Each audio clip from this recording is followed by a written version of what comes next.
extraordinary power of Bhagavata history as contrasted with useless, mundane historical accounts, which ultimately serve no purpose. Although mundane historians justify their work on the plea that we have to learn from history, we can practically see that the world situation is now rapidly deteriorating into unbearable conflict and chaos, while so called historians stand helplessly by. But the Bhagavata historians who have faithfully heard Srimad Bhagavatam can give perfect and potent instructions for the restoration of a peaceful and blissful world. Therefore, those who are inclined to enrich their intellectual life through the study of history should educate themselves in the historical narrations of Srimad Bhagavatam. This will bring them the perfection of intellectual and spiritual life. Om Jnanatimidandasya Jnananjana Chakshurunmilitamena Tasmai Shri Gurave Namaha. Shri Chaitanya Manobhishtam Stapitam Ena Bhutale Swayam Rupa Kadamahyam Dadati Swapadantikam Vandeham Shri Guru Shri Yuta Padakamalam Shri Gurun Vaishnavamsya Shri Rupam Sagrajatam Sahagana Raghunathanvitam Tam Sajivam Sadvaitam Savadutam Parijana Sahitam Shri Krishna Chaitanya Devam Shri Radha Krishna Padan Sahagana Lalita Shri Vishakha Vitamsha He Krishna Karuna Sindho Dinabandho Jagatpate Gopesha Gopika Kanta Radha Kanta Namostute Tapta Kanchana Gaurangi Miradhe Vrindavaneshwari Vrishabhana Sute Devi Pranamami Haripriye Vancha Kalpatarubhyascha Kripa Sindhubhyayevacha Patitanam Pavanebhyo Vaishnavebhyo Namo Namaha.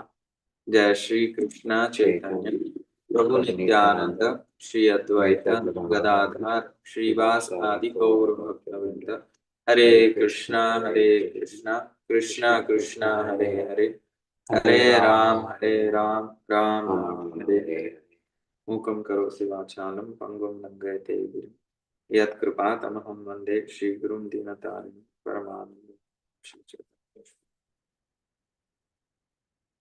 Krishna. I offer my respectful obeisances to my spiritual master and all my teachers and all the devotees and the Pushpa so that I can speak something in glorification of Srimad Bhagavatam, who is non-different from Sri Krishna, for the pleasure of Sri Shadamavida Gauchanda and the devotees. And here is the verse, reading the translation again. To explain the devotional service of the Lord, sages have related the ancient history of the conversation between the great soul King Videha and the sons of Rishabha. So in the flow of this chapter, we are at a junction. So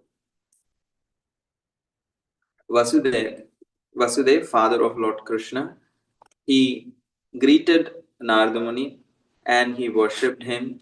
He respectfully requested to hear about pure devotional service because hearing about devotional service, as Vasudev says, frees one from all kinds of fear. So then Narada Muni praises Vasudev's fixed intelligence, and then he begins to relate the ancient history of the conversation between the 9 Yogendras, who are called as Nava Yogendras, who were sons of Lord Rishabhadev, and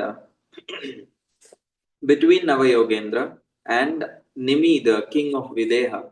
So a conversation happened long time ago, and that conversation was about Bhagavata Dharma, which Vasudeva is also inquiring from Narada Muni.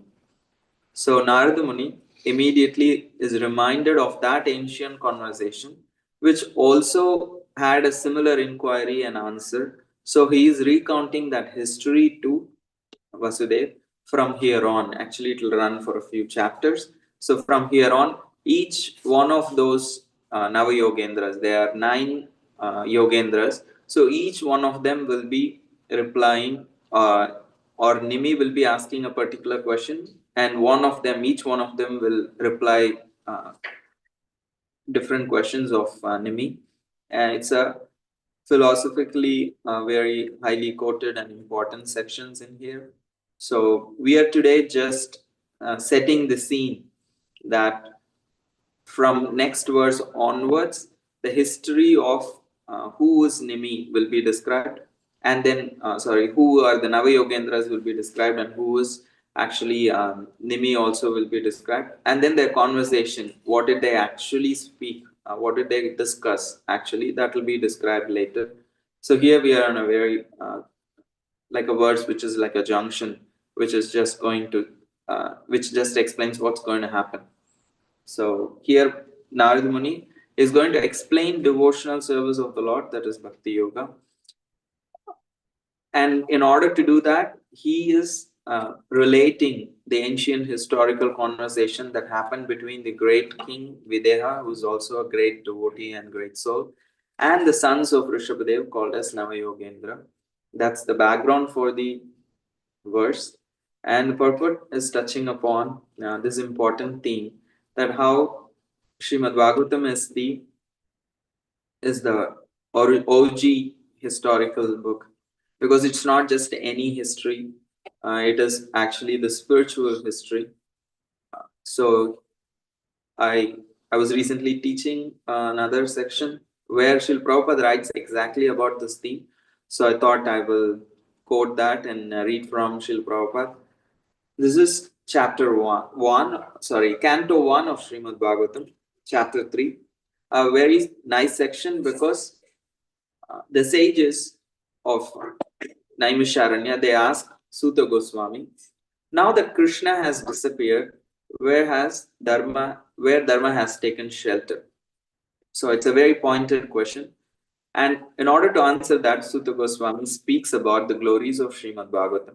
He says, Idam Bhagavatam Nama Puranam Brahma Sammitam Uttama Shloka Charitam Chakara Bhagavan Rishi Nishreyasaya Lokasya Dhanyam Swasthayanam Mahat.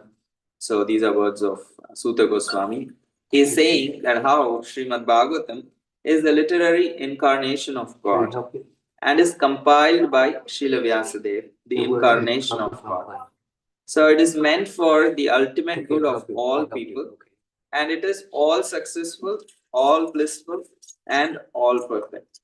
So reading again, these are the words of Sutta Goswami. He is glorifying Srimad Bhagavatam. What is he calling? He is saying Srimad Bhagavatam is the literary incarnation of God. Of course, it is compiled by Vyasadeva, who is also an incarnation of God.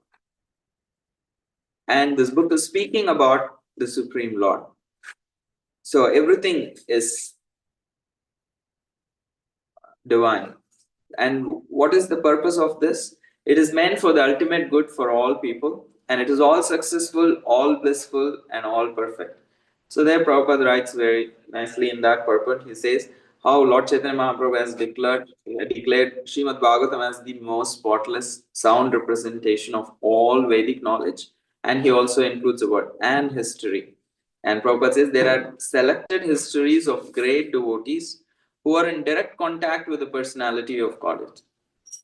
So, as we read in this purport by disciples of Srila Prabhupada, that what is the use of just doing research on the history of mundane people? It's all lust, anger, pride, greed, illusion, and envy. So that's what we actually see in the history, how each one's lust or envy or greed or pride or illusion, these things actually how it played out. And it might create fantastic stories, and it would be good to know what happened, why it happened, and all of that. But just knowing that information alone does not make anyone's life better. Like they say, right? Like hardly anyone learns from the history, because we only just read as information. There is no transformation that can actually come about just by reading some wonderful activities of even great people, if they are not actually directly in contact with the Supreme Lord. So that is what is differentiating the history of Srimad Bhagavatam and the history of mundane in the world. That these are selected histories. Why did Shukadeva Goswami select these histories to actually speak to Parikshit Maharaj? Because These are the histories, these are the personalities who were directly in contact with the Supreme Lord or the Supreme Lord Himself, and by coming in touch with them, one's heart can actually be purified. So, Srimad Bhagavatam is filled with these selected histories of great devotees who are in direct contact with the personality of Godhead. And that is the reason Vyasadeva chose this version of the Srimad Bhagavatam to be presented to us. Because if you read Bhagavatam, it's very clear that it was written first by Vyasadeva and he was not satisfied.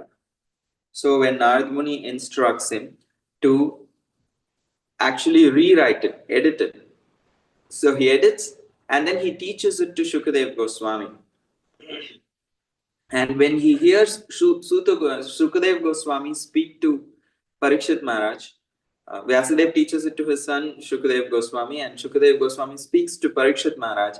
When Shukadeva Goswami speaks to Parikshit Maharaj, he asks various questions, Parikshit Maharaj, and accordingly, Shukadeva Goswami, understanding the context of Parikshit's life and his attitude and the necessity of evolving one's consciousness. The whole Bhagavatam, like Krishna.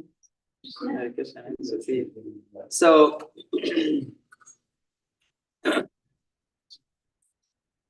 so here, the Bhagavatam is actually a journey of a seeker. We can see the Bhagavatam also like that. So, from the Canto 1, gradually Srimad Bhagavatam, all the histories, whatever is recounted, it's all like a medicine.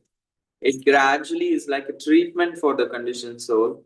And the more one actually sincerely applies, in the purport that we read, there was a very clear word that if one is hearing it with complete faith and submission, then this medicine will work on the hearer.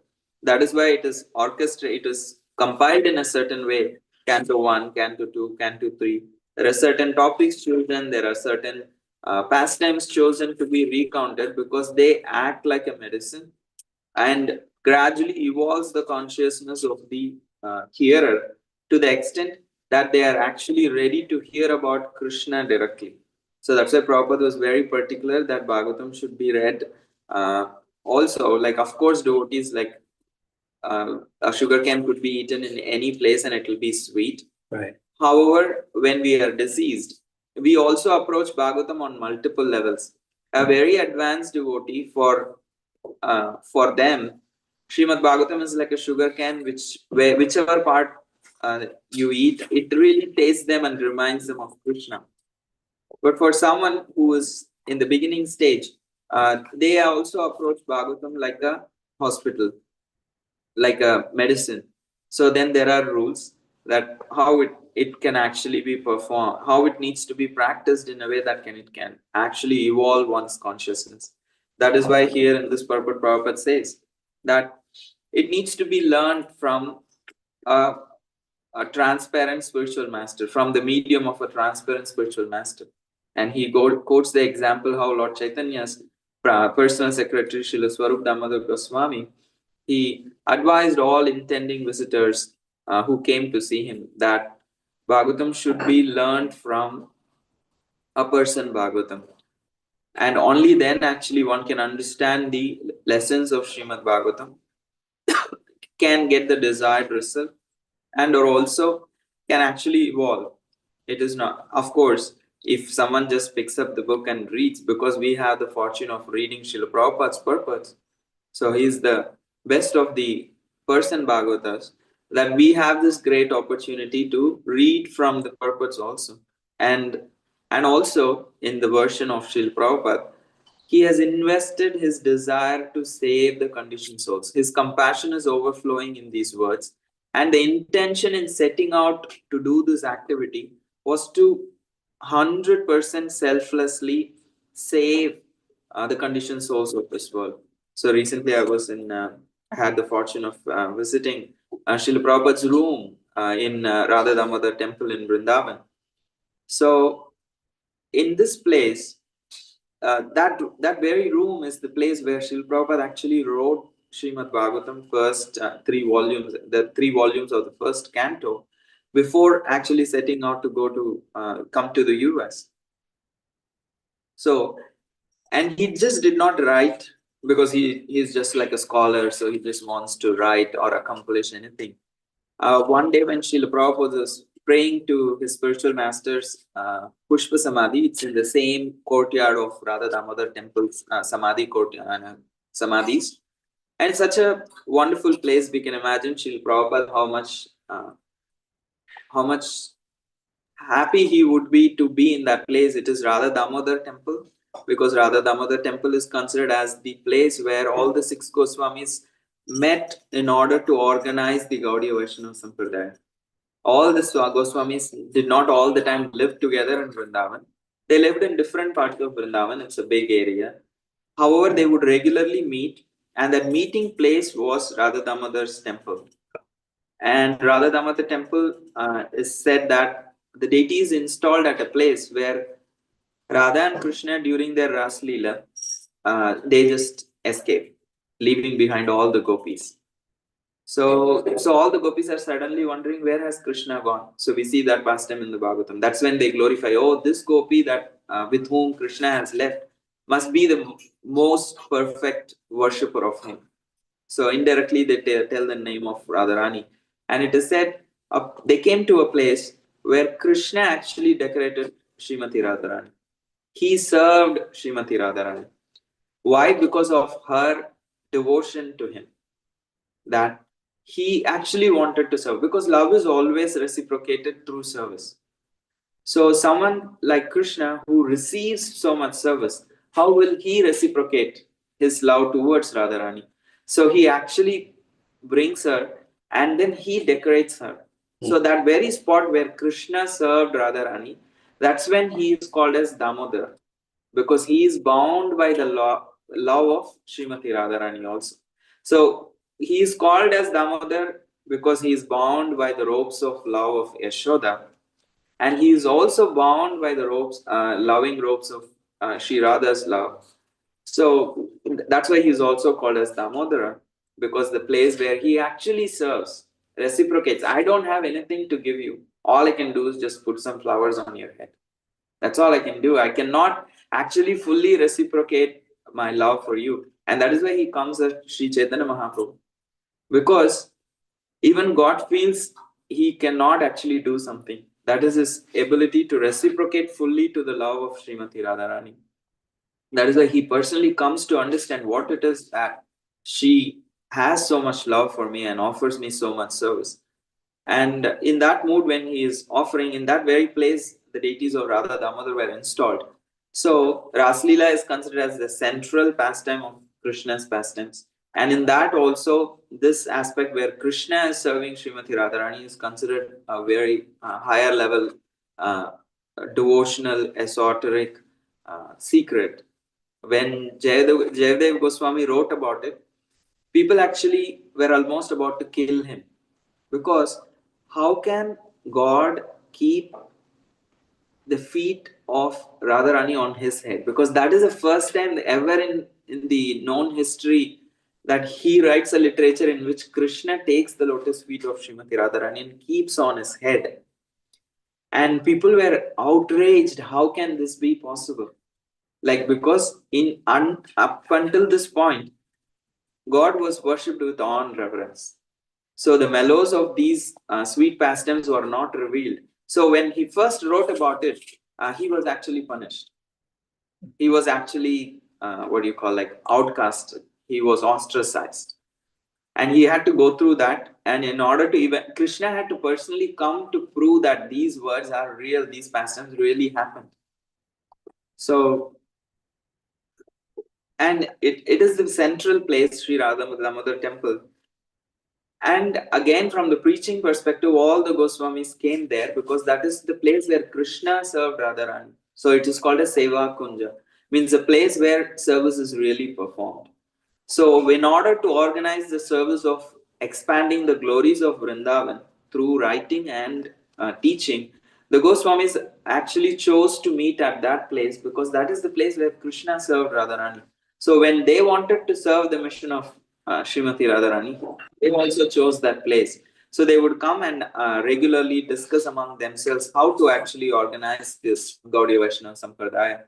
And It is no coincidence that Srila Prabhupada was chosen by Sri Radha Damodar to stay closer to them, when the same movement of Gaudiya Vaishnavism was supposed to go outside the geographical boundaries of India. So, when the expansion of Gaudiya Vaishnavism was happening within the geographical limits of India, that's the place everything happened, Radha Damodar temple. Why, when it has to go outside the boundaries, why it will not be the place? So, Radha Damodar personally invited Srila Prabhupada to reside. If you go and see those quarters, it's unbelievable that anyone can just stay. It's like the pujari room and the altar. Radha Damodar's altar is here, Prabhupada was staying. This literally this much distance. And it's one of the main temples. And they offered a space to live and also to cook. On the opposite side, a smaller other room, which was directly looking where from which you can actually look at the samadhi of Srila Rupa Goswami.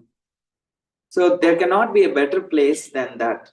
And one cannot actually, with their own intelligence or abilities or influence, can get to live in that such kind of a place. He did not ask. He was just going, taking darshan. He was that time living in Vamsi Gopal temple in Vamsivat. But he was just going to take darshan in these temples and seeing his devotion, the Goswami, the head of the temple, offered, would you like to come and stay in our temple? So then he was offered a room, and he was like literally there. And every day, Prabhupada would actually go beg, and the pujaris would give him the Mahaprasad of Radha Damodar. So he would bring the mercy of Radha Damodar and sit in his kitchen, and he would look at Rupa Goswami's Samadhi and be honoring the prasad. Just all the time thinking that how will I actually fulfill the instructions of my spiritual master? And one day, when he was praying in the Pushpa Samadhi of his spiritual master in Radha Damodar temple, he had a vision of his spiritual master telling him, you should go to the West and preach. Because Srila Prabhupada knew he had to preach in English, but he did not immediately set out to travel. He tried to preach in English, but within India. He wrote in English, he published when it was not a thing much, even within Gaudiya Math. He constantly wrote in English and published, and he started a center in Jhansi. He tried to preach in English to educated people, but he was trying to do within India, and every single endeavor was a failure. There was no success. And he never gave up, and Krishna never gave up. So it's like Krishna kept pushing, no, you are meant to do something bigger. You have to go. Krishna kept blocking every single door that Prabhupada was trying hard, like with all his effort and hard work, he opened, Krishna would close it. He drove Prabhupada to Vrindavan. He drove Prabhupada to Radha Damodar temple. He drove there also, it was very clear, you're not just going to write and publish magazines. When the person said, Swamiji, why are you working so hard to write these magazines? No one cares for it after a particular date. The next month they think it's an old thing. Write books. And he said, oh, my spiritual master is speaking here. And he had a vision in the Samadhi Mandir of the spiritual master of telling him, you have to go to the West and preach. And he tells to the pujari of Radha Damodar temple, I can clearly say this is the instruction. This is my spiritual master speaking to me. It's not my hallucination or anything. It was completely clear that this is my spiritual master's desire. But how will I do it? What will I do? So the helplessness and the dire helplessness that I have received this instruction, how will I actually fulfill it? How will I go to outside India and share this message? So that's when he gets a clear focus that, okay, I have to write Srimad Bhagavatam. When he had to choose to write, he could have written Bhagavad Gita. Today, if you ask any preacher, what kind of a book you will write to speak to a newer audience? Nobody will say, I'll write Bhagavatam. They will write Bhagavad Gita. They will also bring out the essence of Bhagavad Gita and just make it so simple and digestible, and like we do all those things, which is also necessary. However, Prabhupada was very clear, Srimad Bhagavatam. I'm going to write this as my the work that I'll present to the West, the work that I want to present to the West. The monumental, every person has the best of their contribution. Srila Prabhupada's contribution was he brought Srimad Bhagavatam to the Western world. Bhagavad Gita was already there, not in the original, like not in a very authoritative way, an authentic way, but it was there. Many others had brought it. And Srila Prabhupada brought the history of Srimad Bhagavatam because it was not just any history, because it was the history of so many people, great devotees who are in direct contact with the personality of Godhead. And Prabhupada had this complete faith that if I actually bring people in touch with this pure history of great devotees, their heart will be actually transformed. And that's when, in those rooms of Radha Damodar, he sat with a clear intention of wanting to actually save the world, wanting to distribute the mercy of the whole parampara. And he wrote the 3 volumes right in that room. And he would go to Delhi, he would go to Mathura, take a train, go to Delhi, then get it printed. And he also had paintings made for the cover, and all of that he did. And then he would come back and then go back and bring the printed copy for proofreading. So all of that he had to do on his own. And it is 3 volumes. It's not just one book, it's 3 volumes. Even today, Bhagavatam is like a huge book, Canto 1 together. And it would take a lifetime for anyone to write, honestly. It's not a joke to be able to actually write. And he put all that. And whenever he was taking prasad, he was praying to, he was looking at Rupa Goswami Samadhi. His idea is, I am receiving this mercy, how am I going to actually distribute this mercy? And that's when he would go into the courtyards in the night of Rupa Goswami Samadhi and sweep the floor, do service, do menial service, and cry that I don't know anything. I have received this instruction. Please help me that I can actually execute this order of my spiritual master. That complete utter helplessness and the tears that he shed, because he wanted to actually help everyone. So we were all included in those tears of Srila Prabhupada that he shared in the Samadhi of Srila Rupa Goswami. And he was sweeping and crying, he was sweeping and weeping in the Samadhi of Rupa Goswami. And Srila Prabhupada personally said that Rupa Goswami appeared to him and blessed him that do not worry. You are completely empowered to actually take this message to the Western world. And still, it's not that everything will just happen. The blessings are there, but endeavor has to happen from Prabhupada's side. So he spoke to someone, and it just got arranged that by Krishna that Gopal Agarwal was here, and then he could send the permission for Prabhupada. And then Prabhupada had to actually, it was not easy to get the passport and the visa and the permission to travel. He had to constantly go and check with those officers and remind them and eventually get it, and then work hard, stay in Mumbai for months and months to convince Sumati Morarji to actually offer a ticket to go to the West. And without any arrangement, he did all of these things. The hard work of Srila Prabhupada, that cannot be discounted. He is an empowered personality who was given all the blessings by all the parampara, who was chosen by all the Goswamis to come and reside in Radha Damodar. Radha Damodar personally chose him to give a place, and Rupa Goswami personally blessed him. His spiritual master appeared to him in his dream and confirmed that he is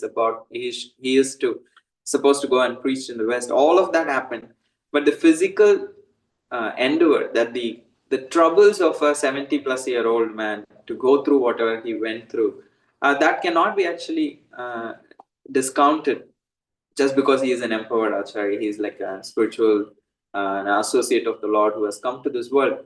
But the physical troubles and endeavors that he had to go through at that age uh, was like real, and because that came from a pure service attitude. At that age, he was not here to impress the world, achieve anything. It came from 100% pure place. Because we have that fortune of reading those purports, then when we read them, we also get constant touch with that pure desire of a pure devotee to be able to uplift the conditioned souls. So, Bhagavatam is a living book, and when a conditioned soul sincerely, actually, knowingly, unknowingly, with an open mind and faith and submission, listens to these words of Srila Prabhupada, these words are not just in history left by someone and they are just like printed now. These are actually living words. So they interact according to the attitude of the hearer, of the reader. So whatever attitude with which we approach, accordingly Krishna reciprocates. Similarly, Bhagavatam also approaches, accordingly reciprocates. So the same book, the same words can be read by different people and can be experienced in different ways depending on the devotion in their heart, depending on the submission in their heart. So that's why in this purport it's very clear that they're saying with faith and submission, that as one hears, like how Vasudev heard from Narada Muni, or how King Nimi will hear from the Navayogendras in the following verses, where or Parikshit Maharaj heard from Shukadev Goswami, or the sages of Naimisharanya heard from Sutta Goswami, then our hearts also will be purified. And one last thing I wanted to share is the sages of the Naimisharanya. There are multiple audiences in the Srimad Bhagavatam. But for a practicing devotee, the sages of Naimisharanya are a very good example, because when they start out, they are not pure devotees. They don't have complete faith in devotional service. They are considered as, in Rupa Goswami gives them as an example for Jigyasu. Four kinds of people who come to Krishna. One kind is inquisitive. So they were those devotees who were inquisitive. Because if you read any Purana, the Saunakadi rishis will be sitting and listening to that Purana, and Sutta Goswami will speaking to them that Purana. They were just curious to know about everything. After they heard all the Puranas, their inquisitiveness was completely satisfied when they heard Srimad Bhagavatam. It is not just extinction, it's not the fulfillment of their inquisitiveness, it's the purification of their hearts. They became from whoever the confused yogis who just wanted to listen to anything and everything. From there, they go to a place where they say, please only exclusively speak about Krishna. We don't want to hear anything else. So that journey that they went through the pages of the Srimad Bhagavatam is this journey that Srila Prabhupada is trying to guide us through. That we are there with all our attention splayed in 100 different directions, our desires splayed. We are divided in our desires. Our heart is like divided into a million pieces that we have offered to 10 million things in this world. And Srimad Bhagavatam is actually stitching it all together. Stitch that heart together so that it could be offered to one place, which is the lotus feet of Krishna. So that's the whole journey that we are here to actually take it along with the sages. So here we'll continue to hear from other devotees. The conversation between King Videha and the sons of Rishabhadev, the Navayogendras. Srila Prabhupada ki jai, Srimad Bhagavatam ki jai. Anything you want to share? Pushpo, Min and Jat is also here. Welcome and congratulations. I don't know how to do this. It should be unmuted. Can you hear us okay? All right. You should. Yes. Yes, we can, Prabhu. Okay. Yes, we can hear you. What a glorious class. And it's dangerous to sit and listen to something like this. Just like Srila Prabhupada said at Bhaktisiddhanta Saraswati's darshan. And he said, you go. Don't think that the same thing is happening at this moment. With Krishna, through Gaur Sharan Prabhu, is telling us, you go. You do this also. What a beautiful poetic thing you said about how we're included in Prabhupada's tears. Oh my God.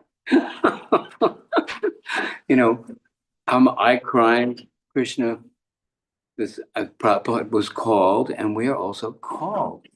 We are called, oh my God, no. Will I, can I?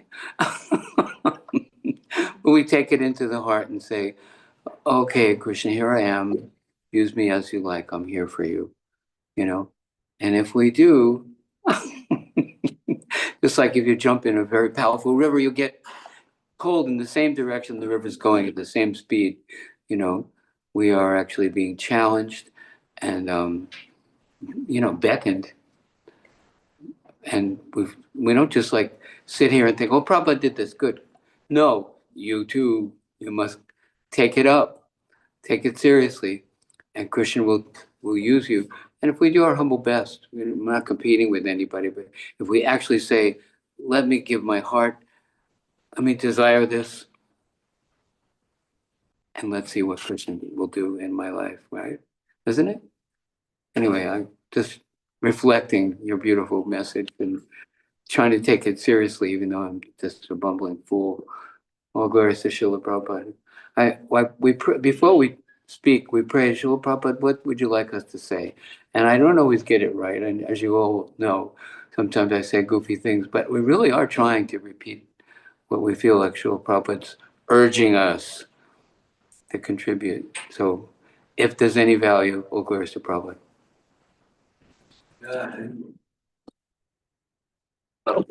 Min, you're next.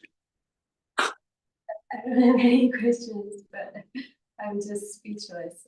It's so amazing to just Ask them if they sit can in hear you. class. They They can hear it? Okay. And hear from the speaker in person. It feels completely different from hearing online, which is really great, but just felt like all the words were just penetrating me. So thank you so much. That was just really, really moving and important message to hear. Jack? Jack Curtis, Haribo. Yeah, that was a wonderful class. Thank you so much for speaking. That's all right. Fantastic. Jack can't stop smiling. Anyone else online they want to share something? Hare Krishna, anyone online? I'm not able to see the screen. Anupam Prabhu has his hand up.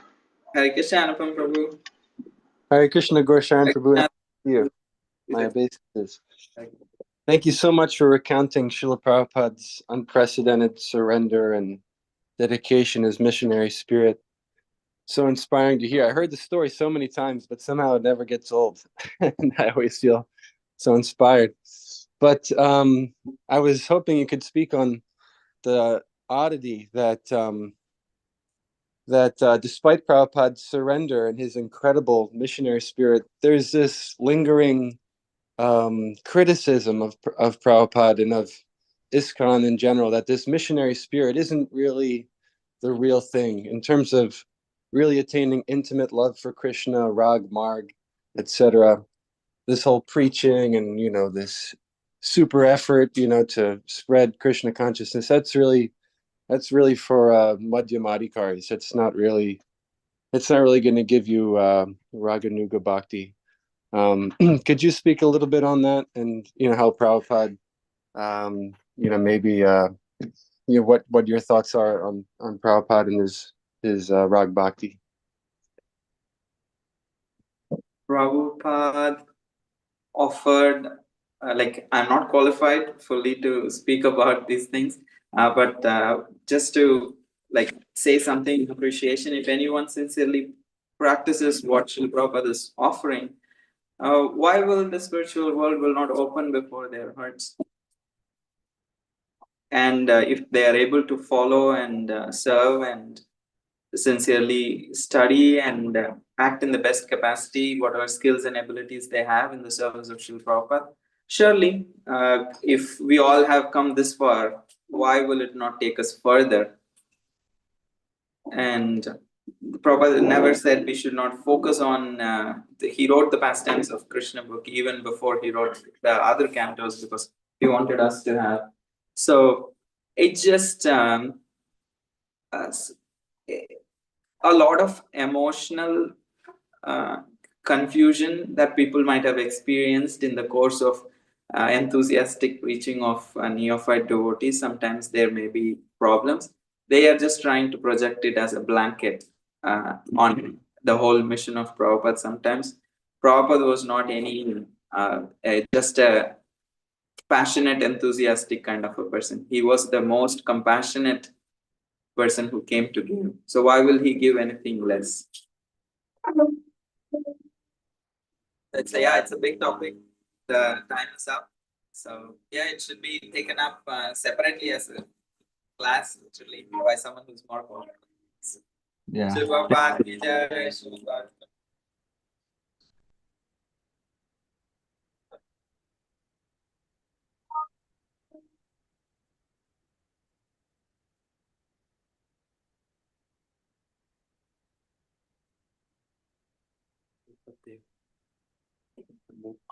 Hundi. Wait a minute, let me get this word.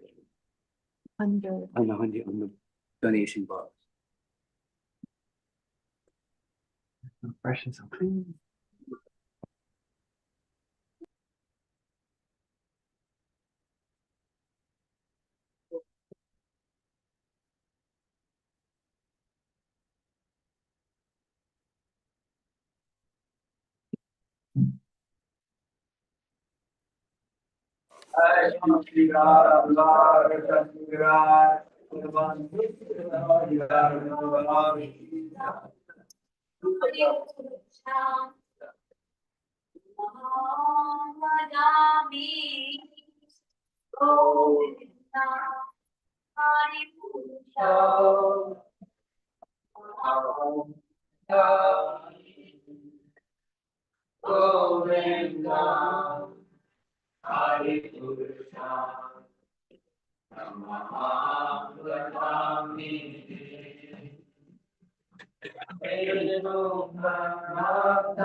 Shishadamrita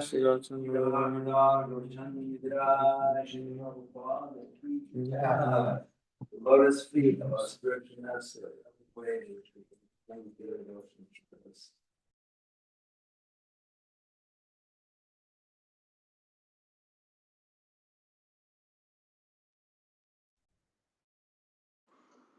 Hare Krishna, welcome to the Afterglow.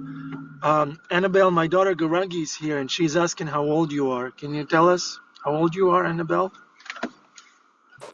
9. 9. Good. Gaurangi's, how old are you? 12? 12. Um, okay, welcome to the Afterglow. Would anyone like to speak? Nitai Chand Prabhu, you have any contributions to the Afterglow? Hare Krishna. That's very valuable and substantial. Thank you, Prabhu. Would anyone like to ask a question? We can answer it collectively. Share a reflection, something that stuck out to you in class. Please, now is the time. Sadvi Didi. I believe Anupam Das was first. He spoke already, I think. Sorry, yep, I spoke. Okay, I'm so sorry. I just want to give a comment.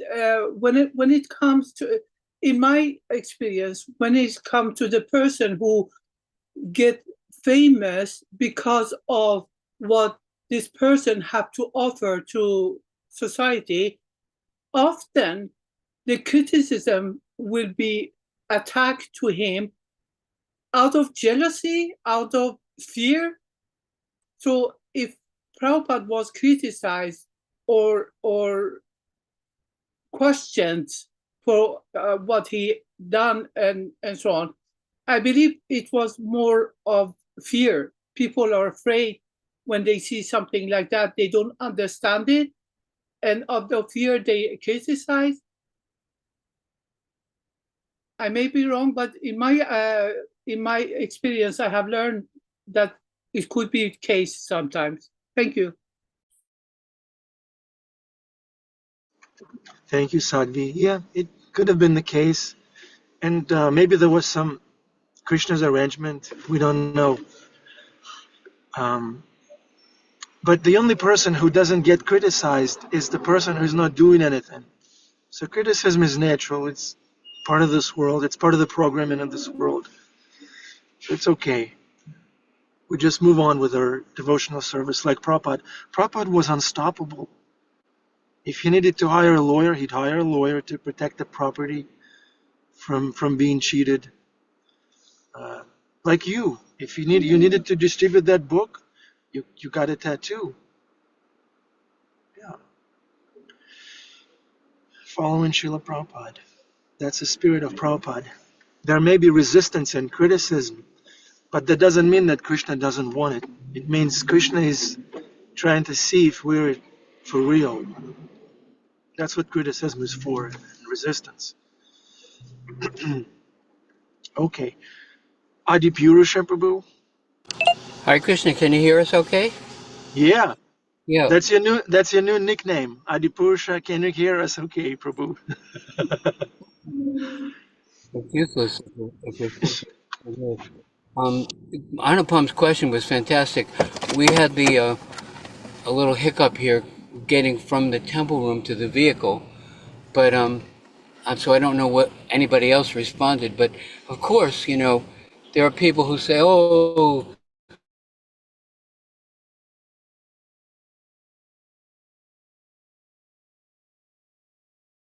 spontaneous love and devotion, and what's this preaching stuff? Who cares?" But those both of those moods are there.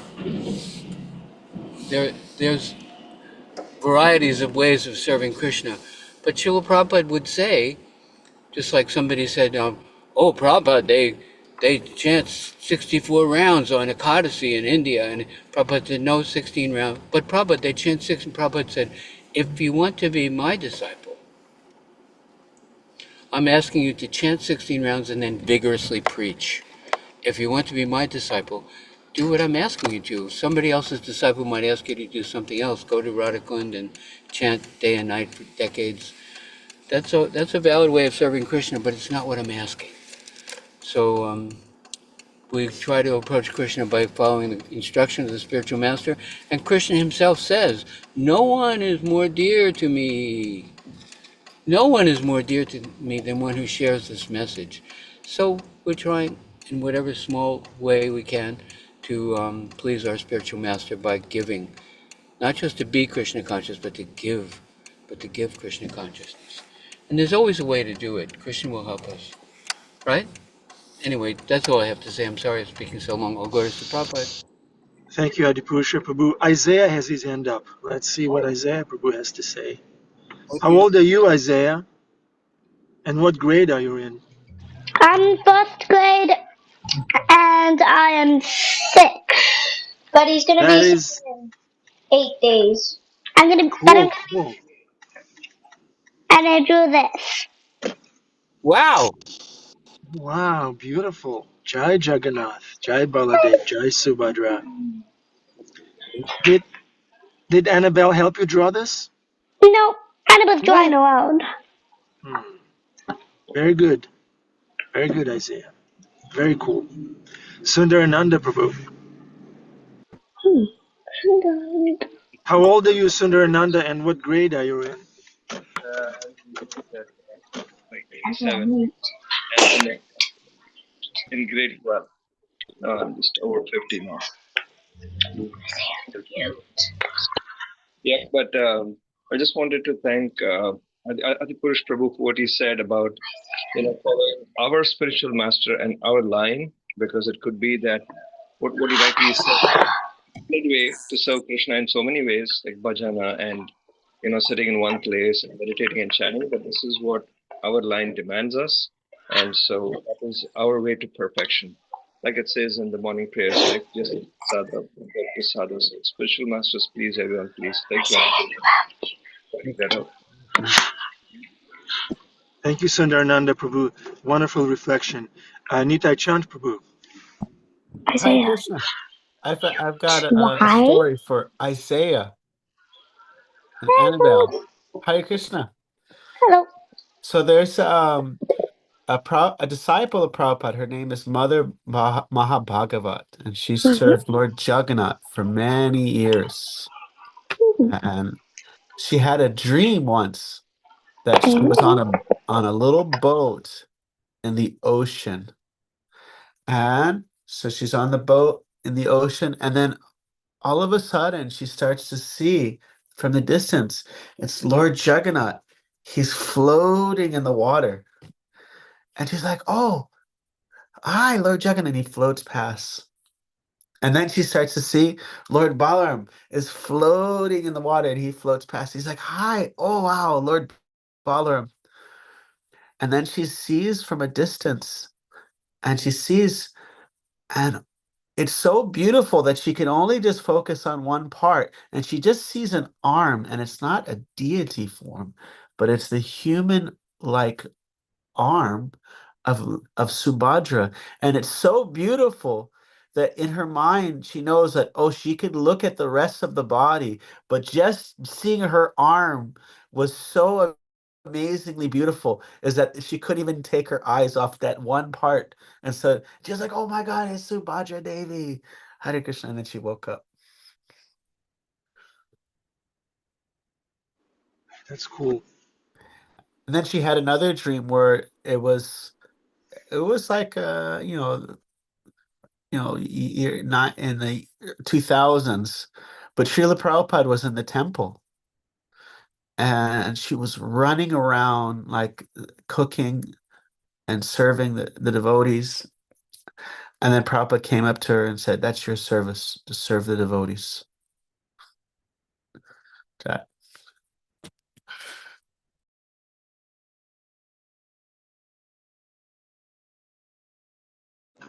Thank you, Nityananda Chandra Prabhu. Every time I hear stories like that, I'm thinking, when am I going to get dreams like that?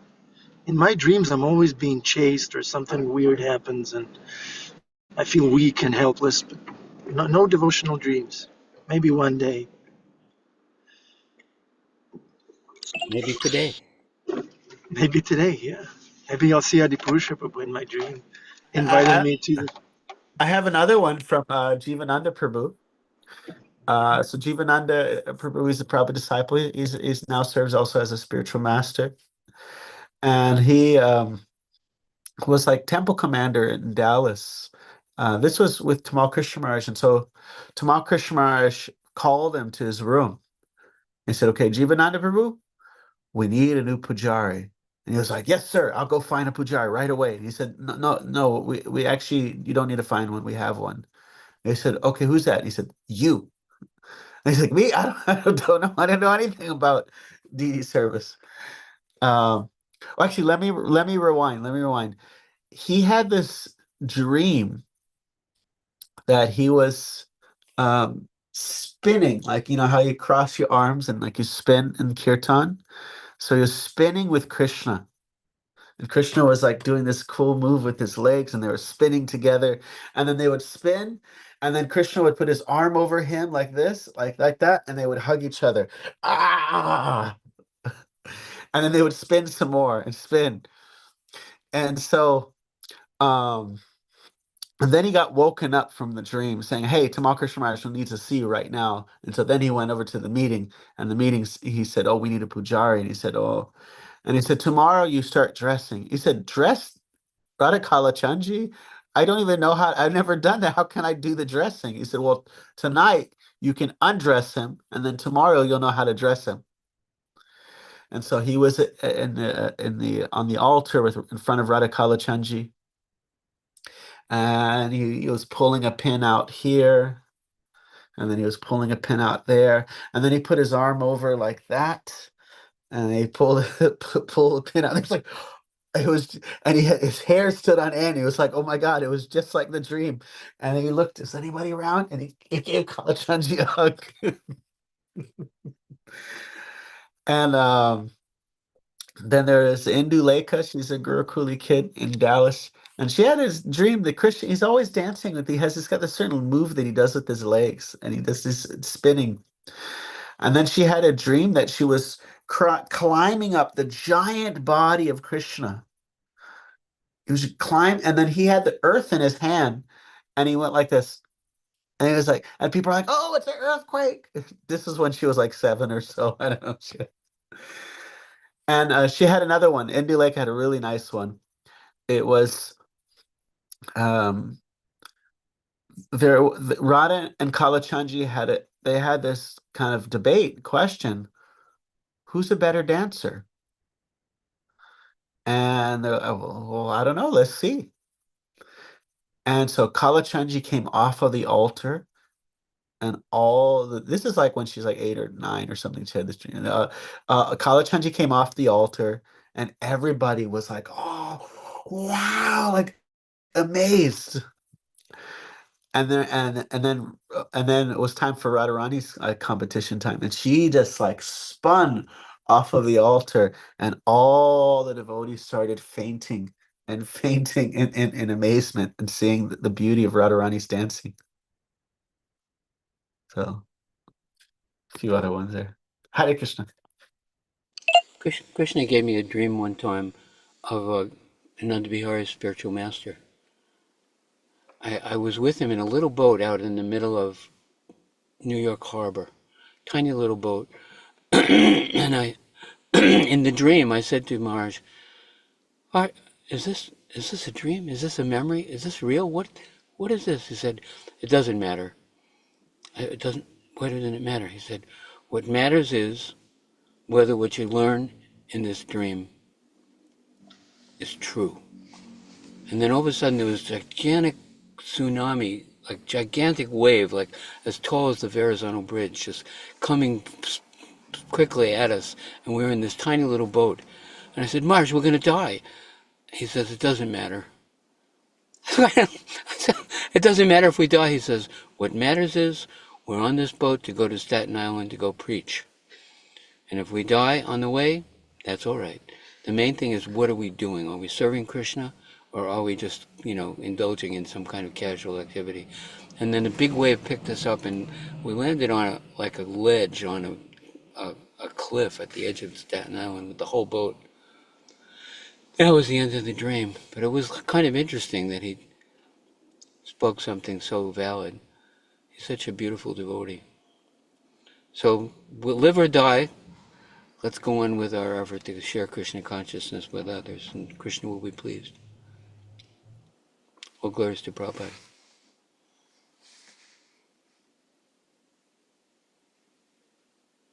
Ananda Bihari, could you hear that? Yes. Beautiful painting, Annabelle. Drawing. Beautiful, beautiful. I think we lost Ananda Bihari. Thank you. So beautiful. Yeah, beautiful story, Adipusha Prabhu. You'll have to retell it to me later. But do we have any contributions besides Annabelle's beautiful drawing? Thank you, Annabelle. You are an artist. I have, I'm just remembering a pastime after you're mentioning how Radharani was out dancing Krishna. So one day, Srimati Radharani said to Lalita, I am going to go see Krishna and I want to learn a new dance routine from Krishna. And this pastime is from, if anybody wants to know, it's from Indradyumna Swami's research from the Goswami's literatures, and he's telling these in his lectures on Fridays. So Lalita says, "No, you must not go see Krishna alone. You must bring one of us Sakis." And Srimati Radharani said, "No, I must go alone." And then Lalita said, well, why are you going to see Krishna to learn dancing when you are the greatest dancer in Braj?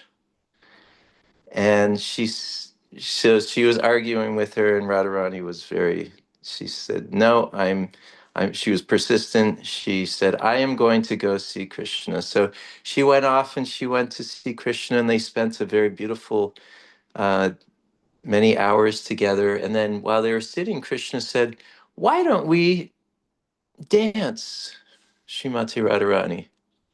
And Srimati Radharani said, yes, this is what I've been waiting for.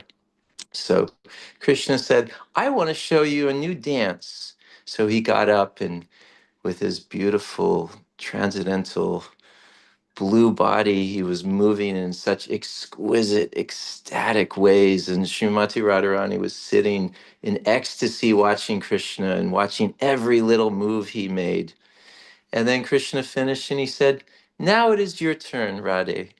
You do this dance. And Krishna sat down, and then he didn't just sit and watch, but he started to sing for Radharani while she danced. So Radharani started to mimic the dance and did it so beautifully, and she was moving in such with a lot of energy. And eventually she felt tired, and she said, Krishna, I am tired now. So Krishna said, this was so beautiful seeing you dance. And they started walking together, holding hands.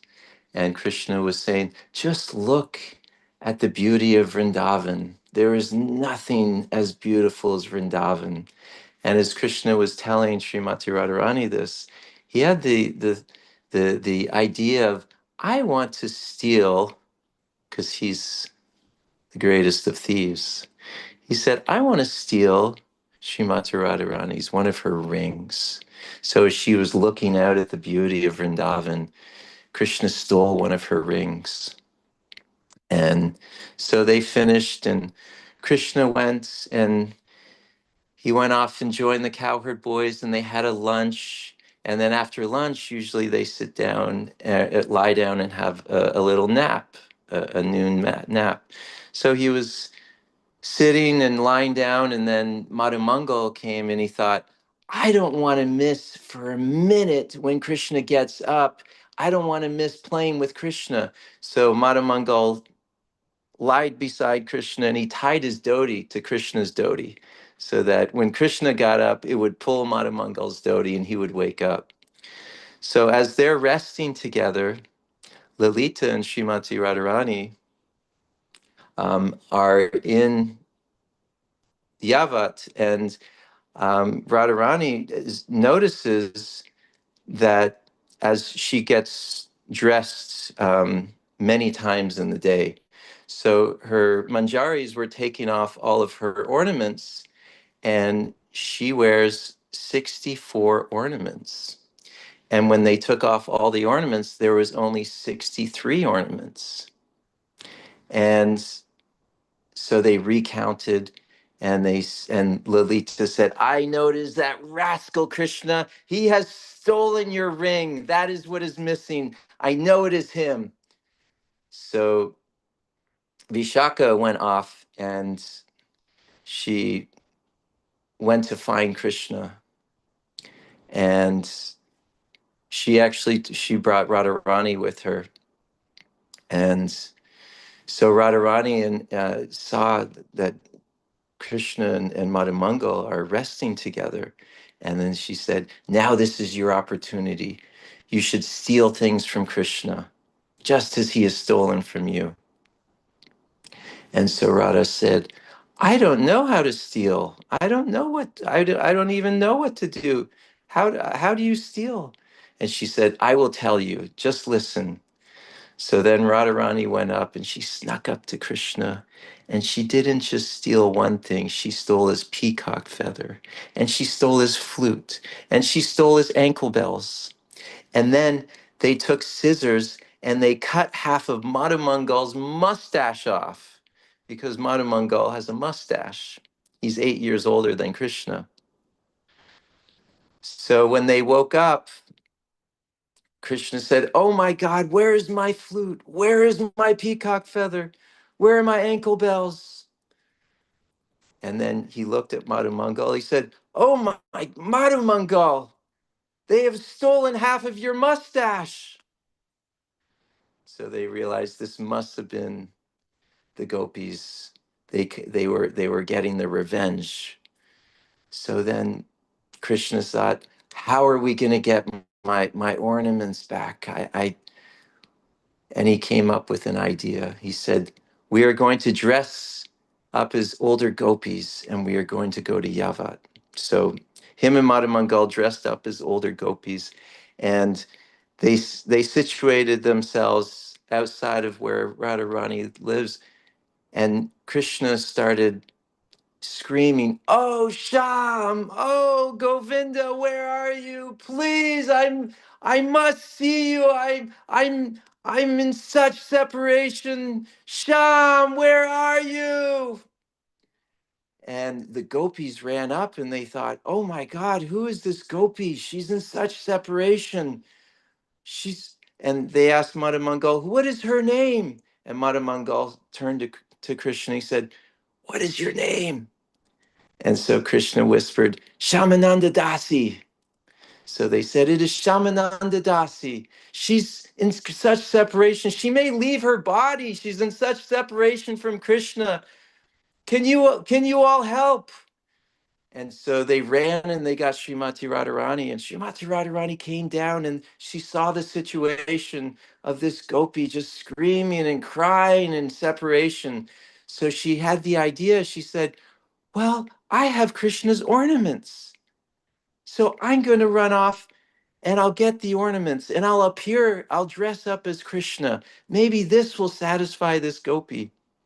So Srimati Radharani came down, dressed up as the most beautiful Shama Sundar, and she looked so convincingly beautiful as Shama Sundar, and she stood there